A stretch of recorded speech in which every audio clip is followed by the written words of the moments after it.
सभी पत्रकार बंधुओं को नमस्कार।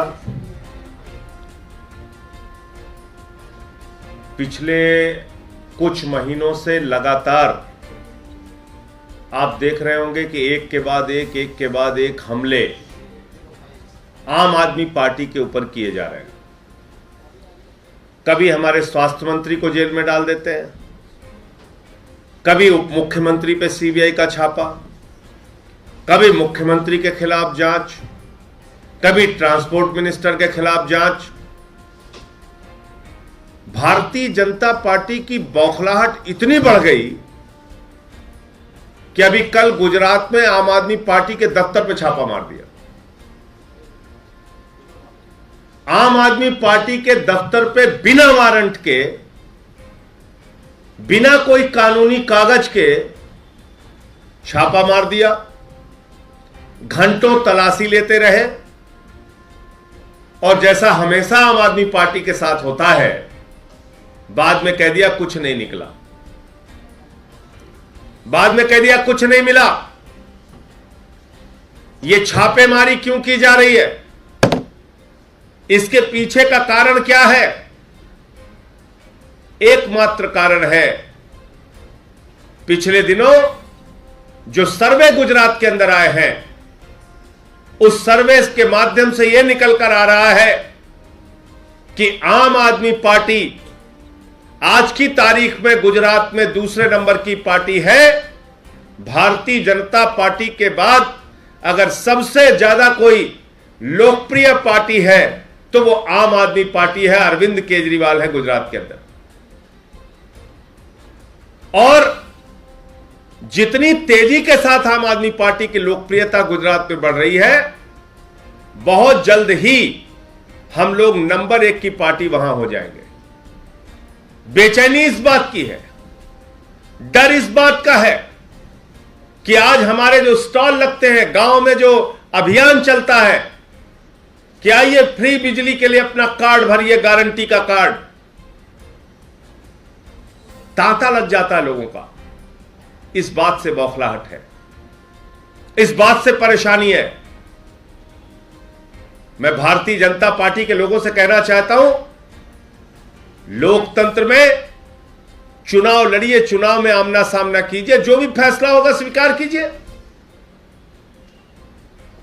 ये पार्टी के दफ्तर पे छापेमारी करके, लोकतंत्र का गला दबा के, झूठे एफआईआर करके, झूठे मुकदमे लगा के, झूठी जांच करा के, कार्यालय पे रेड करा के क्या हासिल हो जाएगा आपको? ये किस प्रकार की राजनीति आप करना चाहते हैं? गुजरात के अंदर इस पूरी घटना में सारी फाइलें जब खंगाल ली, कुछ नहीं मिला।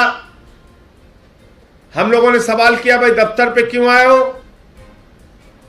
बोले अभी जा रहे हैं लेकिन फिर आएंगे और फिर बच के रहना, नहीं तो और कार्रवाई करेंगे। पता क्या चलता है? सुबह मना कर दिया, कहने लगे नहीं हम तो गए ही नहीं थे। गुजरात का प्रशासन, गुजरात की पुलिस, गुजरात की सरकार कहती है हमने कोई रेड नहीं मारा, आम आदमी पार्टी के दफ्तर पे कोई छापेमारी नहीं की। और आज फिर छापेमारी शुरू कर दी। इस वक्त जब मैं आपसे बात कर रहा हूं, गुजरात में आम आदमी पार्टी के दफ्तर में अहमदाबाद में छापेमारी चल रही है गुजरात के पुलिस की। इसलिए मैं कहना चाहता हूं,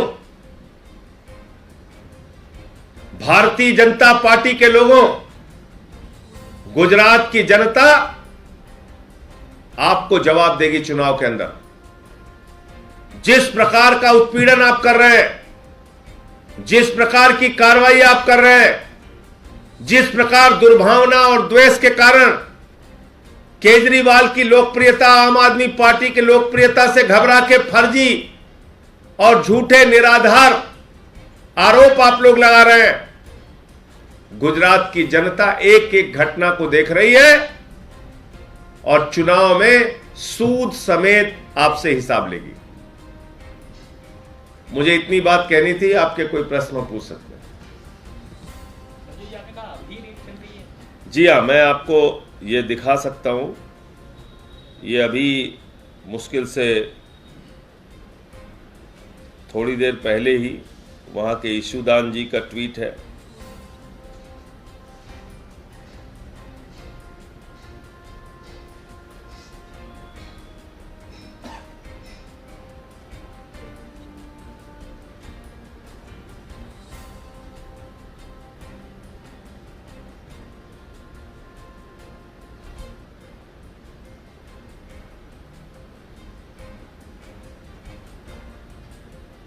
तो ये ईशुदान का ट्वीट है, वो भी आप देख सकते हैं। इस तरह की कार्रवाई लगातार करते जा रहे हैं लोग, और जैसे ही कल अहमदाबाद में अरविंद केजरीवाल जी का आगमन होता है, पुलिस की छापेमारी होती है। ये सब दबाव की टैक्टिस है, प्रेशर बनाने की टैक्टिस है, और जो डिनायल है सरकार का और प्रशासन का, उसके कारण से अभी हम लोग वो तमाम साक्ष्य भी थोड़ी देर में आपके सामने, आज या कल तक उसको भी सामने करेंगे। सरकार और बीजेपी के झूठ का पर्दाफाश करेंगे। आज तक इंडिया टुडे ने एक रियलिटी चेक किया है दिल्ली के नगर निगम के स्कूलों का और दिल्ली सरकार के स्कूलों का। कई सारे स्कूल जो है, चाहे वो निगम के हो चाहे वो दिल्ली सरकार के हो, अभी भी क्लीन शेड में चल रहे हैं। बच्चे ग्राउंड में बैठ करके पढ़ रहे हैं, उनके पास बेंचेस भी नहीं। इस पर क्या आपका रिएक्शन है? देखिए, पहली चीज तो ये समझ लीजिए कि टेंट के अंदर स्कूल चलते थे दिल्ली के, और बहुत सारे एरिया तो ऐसे थे जहां पे लोग खुलेआम कहते थे हमारे बच्चे टेंट वाले स्कूल में जा रहे हैं। आप सारे लोग जानते हैं इस हकीकत को। और जहां पे टेंट वाले स्कूल थे, वहां पर दिल्ली सरकार ने आलीशान स्कूल खड़े किए, एक बेहतरीन इमारत खड़ी की बच्चों के पढ़ने के लिए, बेहतरीन स्कूल बनाया। आप दिल्ली सरकार के स्कूलों को देखिए, उनकी सुविधाओं को देखिए, और नगर निगम जहां 15-16 साल से बीजेपी है, उनके स्कूलों को देखिए। आप दिल्ली सरकार के स्कूलों को देखिए, और बगल में नोएडा है, गाजियाबाद है, वहां यूपी सरकार के स्कूलों को देखिए। अभी यूपी में हमने अभियान चलाया सेल्फी विद सरकारी स्कूल। आपको हैरानी होगी, कहीं बच्चे लैट्रिन साफ कर रहे हैं, कहीं झाड़ू लगा रहे हैं, कहीं नमक रोटी खा रहे हैं, कहीं सूखा भात खा रहे हैं, कहीं छत गिर गई, कहीं पंखा गिर गया। हजारों स्कूल की फोटो वीडियो हमने सोशल मीडिया पे डाला है। देख लीजिए क्या हालत कर रखी है बीजेपी ने। तो इसलिए दिल्ली सरकार का कार्य शिक्षा के क्षेत्र में अनुकरणीय है, और पूरी दुनिया में उसकी तारीफ हो रही है। भारतीय जनता पार्टी बच्चों को अनपढ़ रखना चाहती है, दुर्दशाग्रस्त स्कूलों में रखना चाहती है, और ऐसे बदहाल स्कूलों में रखना चाहती है जहां पर उनको नमक रोटी खाने के लिए दी जाती है। तो ये सच्चाई है, इससे कोई मुंह नहीं मोड़ सकता। कल शाम दिल्ली के मुख्यमंत्री और आपके राष्ट्रीय संयोजक अरविंद केजरीवाल जी अहमदाबाद पहुंचे, गुजरात में होने वाले चुनाव का प्रचार करने के लिए। जैसे ही अरविंद केजरीवाल जी अहमदाबाद पहुंचे, उसी समय गुजरात पुलिस ने आम आदमी पार्टी के अहमदाबाद ऑफिस में छापा मारा, वहां पर रेड करी। 2 घंटे तक ऑफिस की अंदर बाहर तलाशी ली गई, सारे पेपर्स चेक किए गए, सारी फाइलें चेक किए गई। बार बार पुलिस अफसर आम आदमी पार्टी के ऑफिस में कार्यकर्ताओं से पूछते रहे, पैसे कहां रखते हो ऑफिस में। ये जो रेड हुई बिल्कुल गैर कानूनी थी, क्योंकि उन अफसरों के पास ना तो कोई सर्च वारंट था, ना तो कोई कोर्ट के ऑर्डर्स थे, ना कोई रिटन इंस्ट्रक्शंस थी। लेकिन फिर भी 2 घंटे तक आम आदमी पार्टी के ऑफिस में रेड चली। बार बार यह पूछा गया पैसे कहां हैं, पैसे कहां हैं, ऑफिस में पैसे कहां रखते हो। लेकिन 2 घंटे की रेड के बाद भी गुजरात की पुलिस को कुछ नहीं मिला। इसमें कोई नई बात नहीं है। भारतीय जनता पार्टी और उनकी केंद्र सरकार आम आदमी पार्टी के नेताओं पर, आम आदमी पार्टी के ऑफिस पर, आम आदमी पार्टी के मंत्रियों पर, विधायकों पर अक्सर रेड कर चुकी। अभी कुछ ही दिन पहले उन्होंने मनीष सिसोदिया जी के घर पर 14 घंटे की रेड करी, लेकिन 14 घंटे की रेड के बाद भी कुछ नहीं मिला। ना कैश मिला, ना सोना मिला, ना बेनामी संपत्ति के कागज मिले। फिर उन्होंने मनीष सिसोदिया जी के लॉकर पर भी रेड कर दी, वहां पर भी उन्हें कुछ नहीं मिला। उसी तरह जब आम आदमी पार्टी के अहमदाबाद कार्यालय में पहुंचे, पैसे ढूंढते हुए पहुंचे, कैश ढूंढते हुए पहुंचे, तो उन्हें कुछ भी नहीं मिला। लेकिन जाते जाते गुजरात पुलिस ये धमकी दे के गई कि हम वापस आएंगे और ज्यादा पुलिस के साथ वापस आएंगे और हम तुम्हें यहां पर काम नहीं करने देंगे। आखिरकार ये धमकियां रोज रोज, ये रेड रोज रोज, ये नए केस रोज रोज क्यों हो रहे हैं? क्यों आम आदमी पार्टी के नेताओं पर रोज रेड हो रही है? क्यों उन्हें धमकियां दी जा रही हैं? क्यों रोज नए नए केस फाइल हो रहे हैं? उसका कारण है आम आदमी पार्टी की गुजरात में बढ़ती हुई लोकप्रियता। उसका कारण है अरविंद केजरीवाल की बढ़ती हुई लोकप्रियता। आज भारतीय जनता पार्टी ये जानती है, भारतीय जनता पार्टी के खुद के सर्वे ये बता रहे हैं कि आम आदमी पार्टी का ग्राफ गुजरात में बहुत तेजी से बढ़ रहा है। आज गुजरात में आम आदमी पार्टी दूसरे नंबर की पार्टी हो गई है, कांग्रेस को पीछे छोड़ दिया है और आम आदमी पार्टी और अरविंद केजरीवाल भारतीय जनता पार्टी को गुजरात में सीधी टक्कर दे रही है, जो 27 साल से किसी ने भारतीय जनता पार्टी को गुजरात में नहीं दी। और ये इसी का डर है कि मनीष सिसोदिया जी के घर में रेड होती है, ये इसी का डर है कि मनीष सिसोदिया जी के लॉकर पर रेड होती है, ये इसी का डर है जिसकी वजह से दिल्ली के एलजी महोदय रोज नए नए फर्जी मुकदमे फाइल करते हैं, और ये इसी का डर है जिसकी वजह से अब आम आदमी पार्टी के कार्यालय में गुजरात में, अहमदाबाद में 2 घंटे का गैर कानूनी छापा गुजरात पुलिस मार रही है।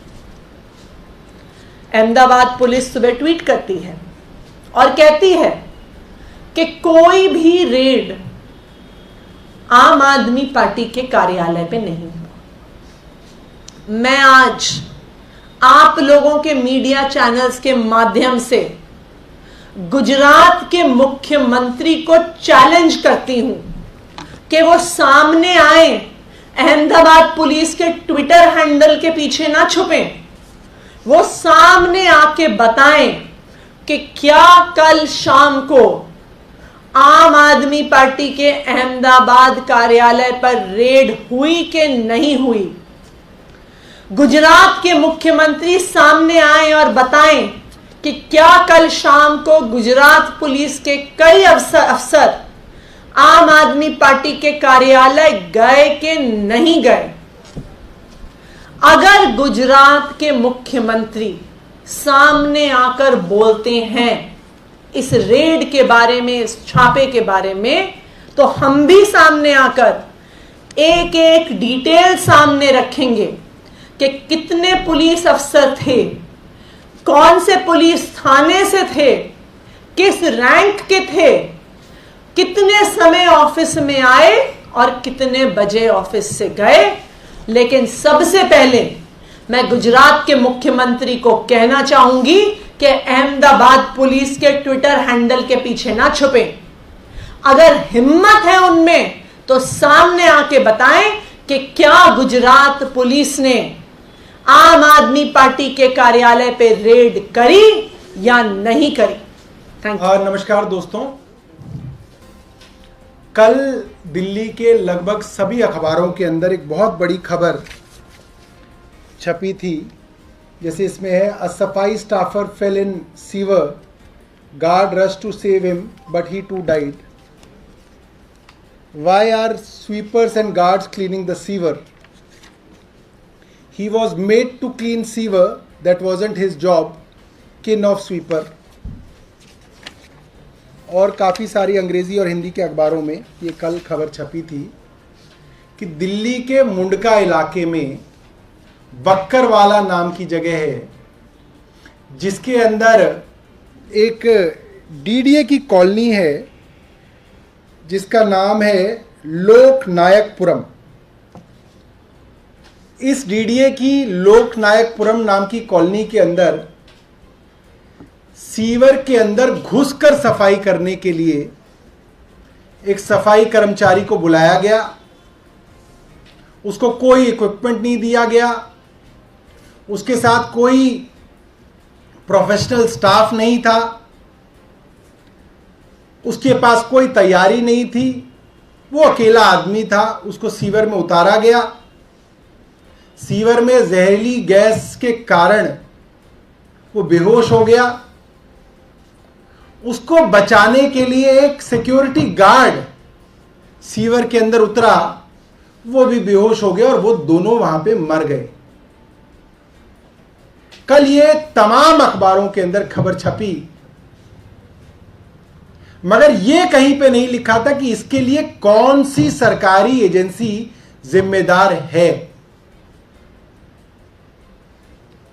आज माननीय उच्च न्यायालय ने, यानी कि हाई कोर्ट ने, चीफ जस्टिस साहब का मैं बहुत धन्यवाद करूंगा, और दिल्ली का हर कर्मचारी, सफाई कर्मचारी उनका धन्यवाद करता है माननीय हाई कोर्ट का और चीफ जस्टिस श्री सतीश शर्मा जी का, कि उन्होंने सुमोटो इसके अंदर कॉग्निजेंस लेके कहा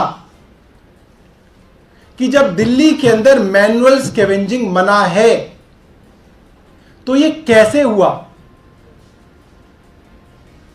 और मैं सभी की जानकारी के लिए, क्योंकि कल अखबारों में ये जानकारी नहीं थी, जाहिर सी बात है जिस डिपार्टमेंट का एक काम था उसने ये जानकारी छिपाई। आप सबके लिए और दिल्ली वालों के लिए ये जानकारी है कि ये डिपार्टमेंट सीधा दिल्ली के उपराज्यपाल विनय कुमार सक्सेना जी के अंदर आता है। ये डीडीए का काम था। इस कॉलोनी की सीवर लाइन, उसकी मेंटेनेंस, उसके अंदर का पूरा सीवरेज सिस्टम, उसका सीवर पंपिंग स्टेशन, उसकी राइजिंग मेंस, जब तक ये सीवर ट्रीटमेंट प्लांट तक नहीं पहुंचता, पूरा का पूरा मेंटेनेंस दिल्ली डेवलपमेंट अथॉरिटी का था, डीडीए का था। अब एक बड़ा बेसिक क्वेश्चन एडमिनिस्ट्रेशन के बारे में मैं आप लोगों से करना चाहता हूं। पावर विदाउट अकाउंटेबिलिटी, सत्ता बिना जवाबदेही के। ज्यादातर राज्यों के अंदर गवर्नर, लेफ्टिनेंट गवर्नर एक कॉन्स्टिट्यूशनल हेड रहते हैं, कभी कभार किसी मुद्दे पे बात करते हैं। मगर दिल्ली के अंदर जो एलजी साहब नए आए हैं, वो तो दिल्ली की चुनी हुई सरकारों के कामों का उद्घाटन करने खुद चले जाते हैं और मंत्रियों को नहीं बुलाते। हर डिपार्टमेंट की मीटिंग, चाहे वो जल बोर्ड की हो, चाहे वो फ्लड की हो, चाहे वो पीडब्ल्यूडी की हो, खुद वो मीटिंगें ले रहे हैं अफसरों की, खुद वो प्रेस रिलीज दे रहे हैं रोज अखबारों के अंदर। मेरा सवाल उपराज्यपाल महोदय से यह है कि आपके पास जब सत्ता है, आपके पास जब पावर है, तो आपकी जवाबदेही क्यों नहीं होगी दिल्ली में? आपके डिपार्टमेंट ने और आपके उपराज्यपाल कार्यालय ने कल क्यों नहीं अपनी जिम्मेदारी मानते हुए बताया अखबारों को कि यह सीधा डीडीए का काम था और यह उपराज्यपाल के अधीन आता है और उपराज्यपाल को इस पर खेद है, और उपराज्यपाल महोदय ने डीडीए के अंदर ये काम किए ताकि ऐसा दोबारा ना हो। उपराज्यपाल महोदय उसके परिवार के परिवारजनों से मिलने किस दिन जाएंगे? अभी तक क्यों नहीं गए? 9 तारीख को यह मृत्यु हुई, उनके परिजनों से मिलने उपराज्यपाल क्यों नहीं गए अब तक? मीडिया को इनवाइट भेजना चाहिए था। यह कैसे संभव है कि आपके पास सिर्फ अधिकार हैं, आपकी जवाबदेही कोई नहीं है? एलजी के पास सिर्फ पावर है, कोई अकाउंटेबिलिटी नहीं है। यह तो बेसिक सिद्धांत है किसी भी एडमिनिस्ट्रेशन का, किसी भी सरकार का, कि अगर आपके पास पावर होगी तो आपकी जवाबदेही होगी, आपकी अकाउंटेबिलिटी होगी। और मैं आप लोगों के माध्यम से हाईकोर्ट को भी बताना चाहता हूं, माननीय चीफ जस्टिस को भी बताना चाहता हूं कि यह मामला सीधा सीधा डीडीए के अधीन आता है। और ये मेरे पास, क्योंकि मैंने जल बोर्ड से रिपोर्ट मंगवाई इसकी, कल जब ये मामला मैंने देखा, आपको दिखाऊंगा, ये कल सुबह की रिपोर्ट है। कल सुबह 8 बजे मैंने अखबार पढ़ा, कल 9:30 बजे तक मैंने रिपोर्ट मंगवा ली है कि ये किसका काम है, आप मुझे बताइए। और हमें पता चला है जल बोर्ड का नहीं है। हमने इसके ऊपर प्रेस कॉन्फ्रेंस भी नहीं की। हमने कहा कि चलिए ठीक है, देखते हैं कि ये बताएंगे या नहीं बताएंगे अखबार वालों को कि ये डीडीए का काम है। और इन्होंने ऐसे चुप्पी साध ली, भारतीय जनता पार्टी ने इस मामले में ऐसे चुप्पी साध ली जैसे मामला दिल्ली में हुआ ही नहीं, जैसे किसी और देश के अंदर 2 लोग मारे गए। और आज जब हाईकोर्ट के अंदर ये मामला आया है तो हाईकोर्ट को भी नहीं बताया गया, हाईकोर्ट को भी गुमराह किया गया। हाईकोर्ट में भी केंद्र सरकार के वकील ने बताने की कोशिश नहीं की कि यह मामला केंद्र सरकार का है। हाईकोर्ट ने भी इसके अंदर दिल्ली सरकार को, एमसीडी को और दिल्ली जल बोर्ड को नोटिस दिया, क्योंकि उन्होंने भी यह देखा कि भाई अखबारों में ही नहीं छपा कि यह मामला सीधा केंद्र सरकार का है, सीधा एलजी साहब का मामला है, तो उन्होंने भी दिया। और दिल्ली सरकार के वकील इसके अंदर पूरी रिपोर्ट माननीय हाईकोर्ट को देंगे। मगर मैं इस प्रेस कॉन्फ्रेंस के माध्यम से एलजी साहब को यह निवेदन करना चाहता हूं कि सत्ता जवाबदेही के साथ आती है। Power comes with accountability, power comes with answerability. यह संभव नहीं है कि एलजी साहब सिर्फ पावर तो एंजॉय करें और जब जवाब देने की बात हो, जब अकाउंटेबिलिटी देने की बात हो, तो वो जुबान को दबा लें। ये बहुत दुर्भाग्यपूर्ण है और ये नहीं होना चाहिए। बहुत बहुत धन्यवाद। देखिए क्या है कि कोई भी सीवर की खबर हाईकोर्ट के पास कोई पहुंचा नहीं। हाईकोर्ट ने अखबार की खबर देख के सू मोटो कॉग्निजेंस लिया। और किसी भी अखबार में आप देखिए, किसी भी अखबार में यह नहीं लिखा हुआ कि यह जल बोर्ड का मामला है। अगर जल बोर्ड का मामला होता, मैं 100% कह सकता हूं कि अखबार के लोगों ने, वो ड्यू डिलिजेंस करते हैं, उन्होंने फोन किया होगा जल बोर्ड में और उन्हें पता चला होगा कि जल बोर्ड का मामला नहीं है, इसलिए उन्होंने जल बोर्ड का नाम नहीं लिखा। मगर क्योंकि डीडीए ने ओन अप ही नहीं किया, डीडीए में फोन किया गया, उन्होंने बोला ही नहीं होगा ये हमारा है, इसलिए अखबार के मित्र भी ये बात लिख नहीं पाए। इसलिए हाईकोर्ट ने जनरली मान के जल बोर्ड को, एमसीडी को और दिल्ली सरकार को इसमें नोटिस दिया है। मुझे लगता है इसमें हाईकोर्ट की कोई त्रुटि नहीं है। केंद्र सरकार को, डीडीए को खुद ये बात बतानी चाहिए थी, जवाबदेही देनी चाहिए थी। बहुत बहुत देखिए, मैं इसके अंदर ये नहीं कहता कि ये एलजी साहब की क्रिमिनल नेग्लिजेंस है, ये मेरे ऊपर गलत होगा मैं अगर ऐसा कहूं। मैं ये मानता हूं कि एलजी साहब की नैतिक जिम्मेदारी थी कि वे दिल्ली के लोगों को बताते कि ये मामला उनके अधीन सीधा आने वाले डिपार्टमेंट से जुड़ा हुआ है। उनकी प्रेस की टीम बहुत सजग है, बहुत खबरें देती है, उनको बताना चाहिए था कि ये मामला हमारा है और इसके अंदर हम उचित जो है कार्रवाई करेंगे। ये मामला नैतिकता का है।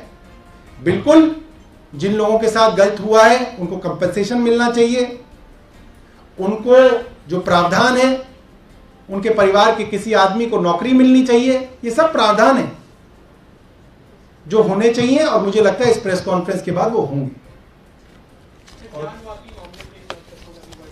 जी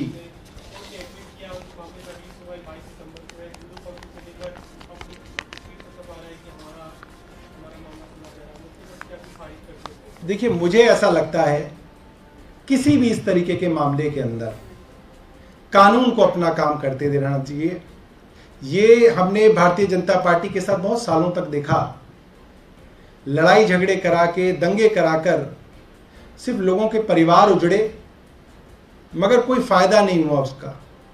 अयोध्या का वर्डिक्ट भी जब कानून से आया, अदालत से आया, तभी वो संभव हुआ।